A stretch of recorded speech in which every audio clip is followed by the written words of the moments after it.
When Matthew Carter, 29 years old, a mechanic with oil-stained hands and a bank account that barely reached $1,000, opened the hood of that flame-red Ferrari F8 Tributo in his modest garage on the outskirts of Los Angeles, he couldn't imagine that this repair would change his life forever. The woman who had brought it that rainy November morning had arrived soaked and desperate, with a smoking engine and a story about getting lost after an event she didn't want to attend. She'd said her name was Claire, nothing more. She had chestnut hair plastered to her face by the rain, green eyes that seemed to hide secrets too heavy to carry, and a way of moving that didn't match the price tag of that car. Matthew had agreed to fix it, even though the job would take days and his other clients would have to wait, because something in those eyes had struck him in a way he couldn't explain. What Matthew didn't know was that Claire wasn't just any girl with a Ferrari. She was Claire Hartman, only daughter and heir of Marcus Hartman, owner of the largest luxury automotive import group in America, a woman who was supposed to marry a man she didn't love in 3 weeks, and who that night had fled from her own engagement party, searching for something she couldn't even define. And when, 5 days later, Matthew would return that Ferrari perfectly repaired without charging her a penny more than fair, Claire would realize she had found exactly what she was looking for, a man who saw her for who she was, not for what she owned. If you're ready for this story, write in the comments where you're watching this video from. Matthew Carter's garage had nothing luxurious about it. It was located in Van Nuys, one of the working-class neighborhoods of Los Angeles, squeezed between a taco shop and a liquor store. The sign simply said Carter's Auto in letters that had long lost their original color. Inside, the smell of motor oil mixed with coffee from the machine in the corner. The walls were covered with tire calendars and posters of sports cars Matthew could never afford, and the concrete floor bore the stains of decades of honest work. Matthew was 29, but his hands told the story of someone much older. Calluses on his palms, scars on his knuckles, nails perpetually stained with black grease that no soap could completely clean. He'd inherited the garage from his father when he was just 22, after a heart attack took him too soon. He'd grown up among those engines, learned to distinguish the sound of a transmission problem from a fuel problem before he even learned to read. It wasn't work that made money. His clients were taxi drivers with 15-year-old Corollas, immigrants with vans that needed to last a little longer, families trying to keep their sedan running until month's end. Matthew treated them all with the same respect, charged fair prices, sometimes too fair, according to his cousin Jake, who scolded him for being too good for a world that didn't reward goodness. But Matthew had principles. His father had taught them to him. An honest mechanic is worth more than 10 crooked lawyers, and the dignity of a job well done is priceless. He lived in a studio apartment above the garage, ate spaghetti 4 days a week, and his only luxuries were Saturday night beers with friends and a ticket to see the Dodgers when they played at home. That November morning had started like any other. Pounding rain, sky grey as cement, cold seeping through the cracks in the door.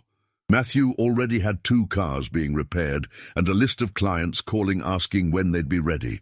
He was finishing changing brake pads on a Honda when he heard a different rumble outside the garage.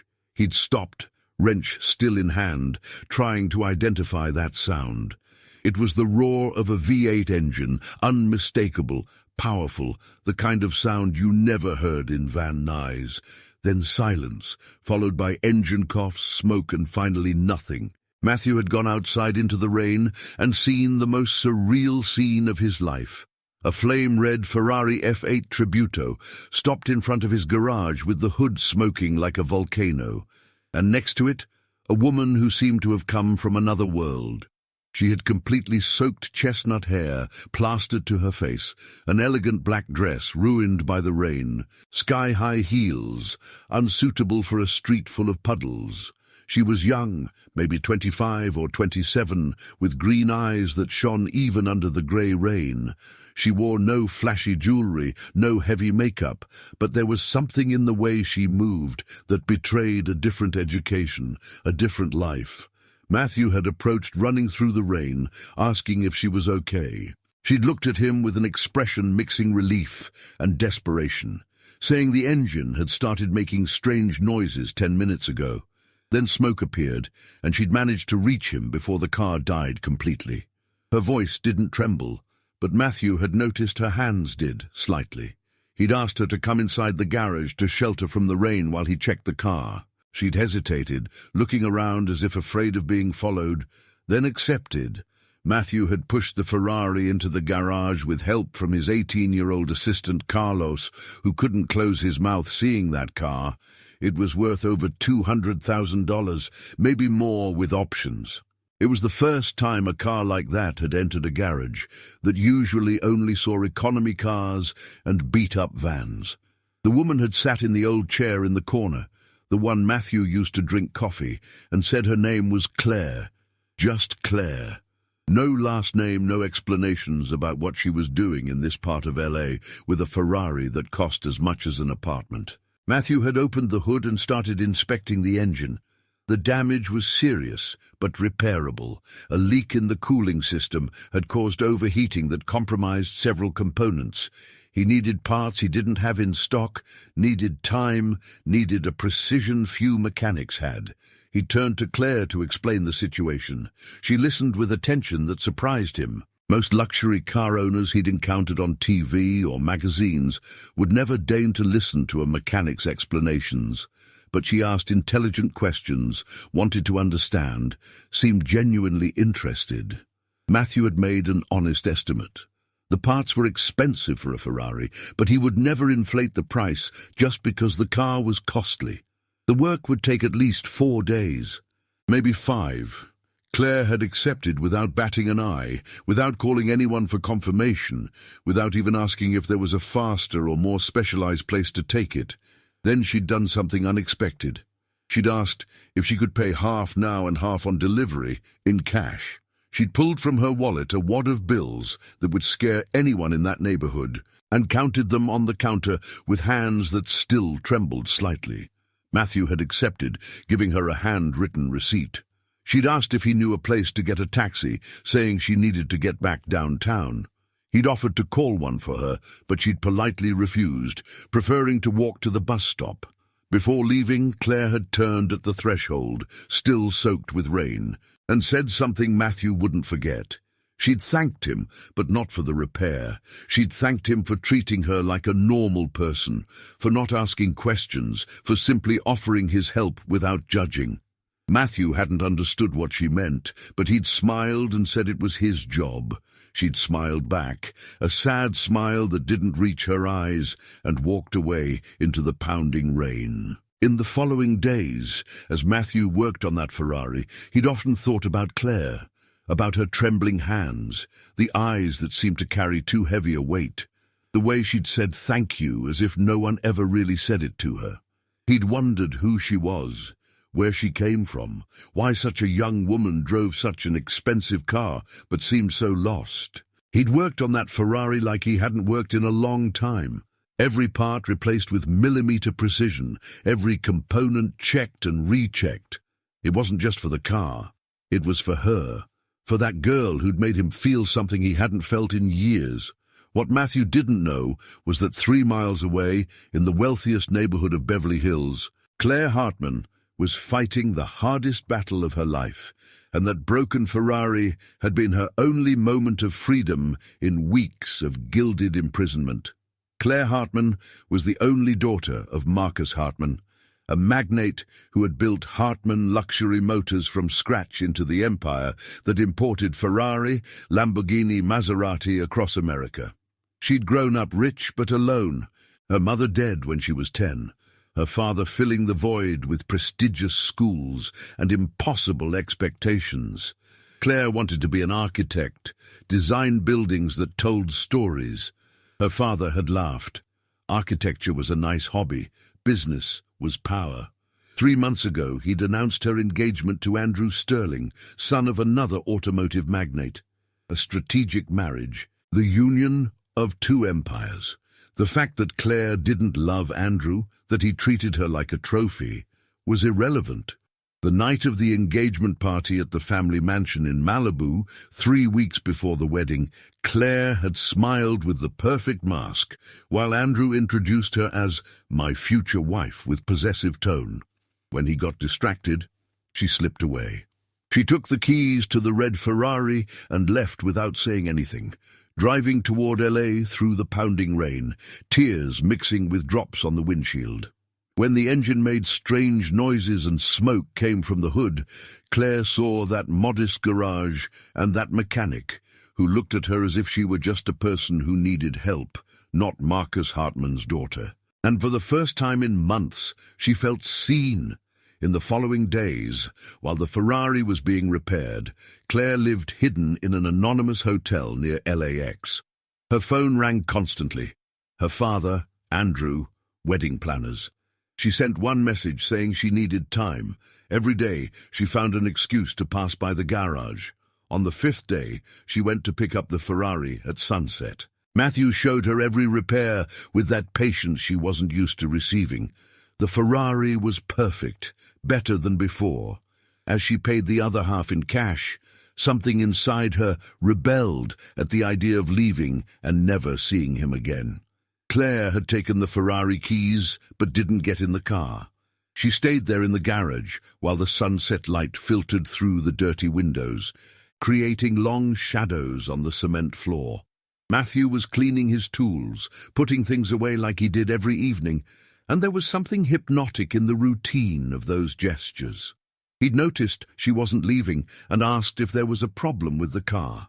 Claire shook her head, searching for words she couldn't find. Then she did something that surprised even herself. She asked if he wanted to grab a drink to thank him for the work. Matthew was surprised. In his experience, clients paid and left. This story hit you, didn't it? Tap that little like, and don't forget to subscribe to the channel. All right, let's keep going. Especially those with such expensive cars. But he'd seen something in Claire's eyes, that same veiled sadness he'd noticed the first day, and he accepted. They went to a nearby bar, one of those neighborhood places where the bartenders know you by name and the beer is always cold. Nothing luxurious, nothing special, but Claire seemed more relaxed there than in any Michelin-starred restaurant where Andrew had taken her. They talked for hours. Matthew told her about the garage, his father, the dreams he'd had as a kid of becoming an engineer, but were set aside when life took a different direction. He spoke without bitterness, just with the quiet acceptance of someone who'd made peace with his choices. Claire listened fascinated. Then slowly she started sharing too.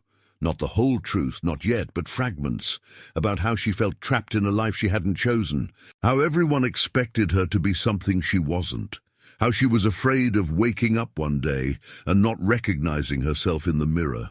Matthew listened without judging, and when he spoke, he told her something simple but profound. He told her that courage isn't always doing the right thing, but recognizing when you're doing the wrong one and having the strength to change. Those words lodged in Claire's heart like blessed arrows. That evening became a second, then a third. Claire kept finding excuses to return, saying she heard a strange noise in the engine or wanted advice on which oil to use. Matthew understood they were excuses, but said nothing, because he also waited for those visits more than he wanted to admit. They always met at the end of the day, when the garage closed. Sometimes they went to the bar, sometimes they walked along Venice Beach talking about everything and nothing. Claire told him about the books she loved, the architecture she dreamed of studying. Matthew showed her LA from the perspective of someone born and raised there. The hidden places no tourists saw, the beauty in the most unlikely spots. It was during one of those walks that Matthew, with the courage of someone who has nothing to lose, took her hand. Claire didn't pull away.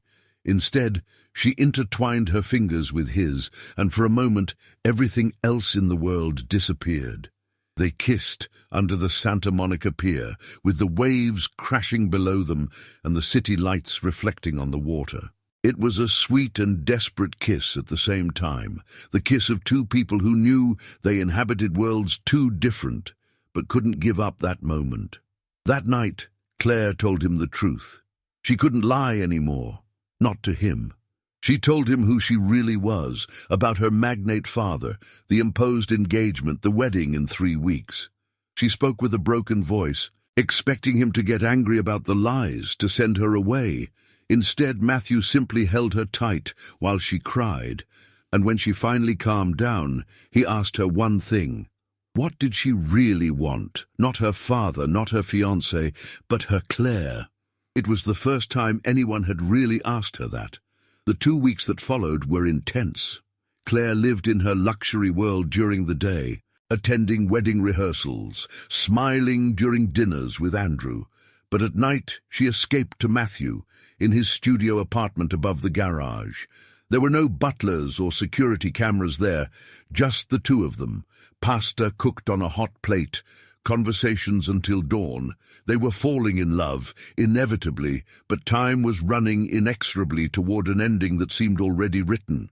Jake recognized her first, showing him a gossip magazine with Claire's photo at the engagement party. The headline talked about the wedding of the year between two industrial empires. Jake told him to be careful, that people that rich don't mess around. 1 week before the wedding, Andrew followed her to the garage and saw her kissing Matthew. The next day, Marcus Hartman showed up at the garage with a black Mercedes, 2 bodyguards, and an icy expression. He put a blank check on the counter, telling Matthew to write the amount and disappear from his daughter's life. Matthew took the check, looked at it, then tore it into 4 pieces. He said his daughter wasn't for sale, and neither was he. Marcus threatened to shut down the garage, to ruin him, to make sure he never found work again. He said a working-class mechanic was nothing to a Hartman. Matthew calmly replied that it was a decision for Claire to make. That night, Marcus told Claire his version. Matthew had asked for money, was an opportunist who'd planned everything. He showed her Matthew's bank documents, how indebted he was. He said Andrew would finance her architecture studies, give her freedom. She just had to give up this mechanic who was using her. Claire stayed awake all night, staring at the ceiling, her father's words in her head, but also the memory of Matthew's hands, the way he looked at her, their silences. She had to make a choice that would change everything. Matthew hadn't heard from Claire in 3 days. He'd tried calling, but the number was disconnected. He'd driven past the Hartman estate, but the gates were closed, and the guards made it clear he wasn't welcome. Jake told him to let it go, that it was over, that he had to accept it. But Matthew couldn't believe everything they'd shared was a lie. He knew Claire. He'd seen the truth in her eyes when they were together. The day before the wedding, when he'd lost all hope, Claire appeared at the garage. It was late at night, raining again like the day they met. She'd arrived in a taxi, no security, no phone, just her. She entered the garage, soaked, and looked at Matthew with red-rimmed eyes. She asked if it was true what her father told her, if he'd really asked for money to leave her alone. Matthew told her exactly what happened, including the torn check. He still had the pieces in his pocket and showed them as proof. Claire collapsed in his arms. They'd lied to her, like they'd lied about everything her whole life. They'd painted Matthew as an opportunist, when really he was the only one who wanted nothing from her except her happiness. That night they talked until dawn. Claire confessed all her fears. Fear of disappointing her father, fear of giving up the security her family offered, fear of chasing a dream and failing. But she also said the biggest fear was waking up 20 years from now and realizing she'd lived the life others chose for her. Matthew didn't ask her to choose him. He told her to choose herself. He told her that true love doesn't demand sacrifices, but gives wings. And whatever her decision, he would understand. But then he added something that changed everything. He said if she decided to be free, he would be there, not with promises of wealth or luxury, but with the promise to build something together, day by day, with patience and dedication. He offered her a life where she would be an architect, not someone's wife, where her dreams would matter as much as his. Claire cried in his arms until there were no tears left, and then she made the bravest decision of her life. On the wedding day, the cathedral in Beverly Hills was full of guests waiting for the bride. Andrew Sterling stood at the altar with a confident smile. Marcus Hartman sat in the front row, looking like someone about to consolidate his empire. Everyone waited for Claire Hartman, but Claire never arrived.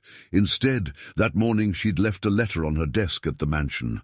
A letter to her father where she explained calmly and clearly that she couldn't marry Andrew, that she didn't want that life, that she loved him but had to choose herself. She apologized for the pain her actions would cause, but not for the decision. She'd taken only her clothes, her architecture books, and that red Ferrari that symbolically represented her escape toward freedom. Everything else she left behind. She showed up at the garage while Matthew was opening, with 2 suitcases and a nervous but determined smile. She didn't have a perfect plan, didn't have the certainty of knowing exactly how it would go. She only had the certainty that she'd made the right choice. The months that followed weren't easy. Marcus Hartman had cut off all funds to Claire, threatened legal action, used every connection to make her life difficult. The gossip tabloids exploded with the story of the runaway bride, turning Claire and Matthew into characters in a public scandal. Andrew Sterling tried to get her back, oscillating between promises and threats, but Claire stood firm. She'd found a small apartment near the garage, resumed her architecture studies at UCLA, started working part-time at a young architect's studio that hired her for her talent, not her last name. Matthew and Claire didn't live in the fairy tale of the princess and the mechanic. They lived in the reality of 2 people who chose each other every day. They argued about rent, worried about bills, dreamed together of a future they built brick by brick. Claire discovered she was brilliant as an architect when she could finally dedicate herself to that passion. Her first project, a community center in East LA, won an award for young talent. Matthew expanded the garage, hiring 2 more mechanics, specializing in classic car restorations. Over time, even Marcus Hartman began to soften. Not immediately, not easily, but slowly. The turning point was when he saw the community center his daughter had designed. For the first time, he saw Claire not as an extension of his empire, but as a person with her own talents. He didn't apologize, not explicitly, but he called her for coffee. It was the beginning of a reconstruction, slow and fragile, but real. 2 years after that rainy November, Matthew asked Claire to marry him. Not with an expensive ring, but with one he'd designed and had made by a local jeweler, with stones that told their story. He asked her in the garage, in the place where it all began. The wedding was small, intimate, few friends, Jake as Matthew's best man. Even Marcus Hartman was present at the back of the room, with an expression mixing pride and regret. It wasn't the wedding of the year it was supposed to be. It was something infinitely more precious. It was authentic. Claire no longer had the Ferrari. She'd sold it months before to pay for her studies and contribute to expenses. But she didn't miss it, because she'd understood that freedom isn't bought with money, it's won with courage.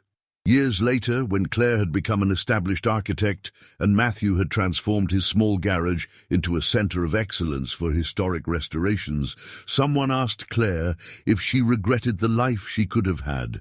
She answered, smiling, watching Matthew play with their son in the garage courtyard. She said she regretted nothing, because true wealth isn't measured in what you own, but in what you're willing to risk for what you love. And that broken Ferrari, that smoking engine on a rainy November morning, had been the most precious of breakdowns, because sometimes you need to break down to discover who you really are, and to find who will help you rebuild. If this story made you believe that true love still exists when you have the courage to choose, leave a little heart down below to let me know. And if you really want to support stories like this, that talk about real people with real hearts in a world that often forgets what truly matters, you can leave a little Thanks a million through the Super Thanks feature down below. Every gesture counts, just like Claire's courage that rainy night, because you chose to stay until the end, and that makes you as special as the protagonists of this story.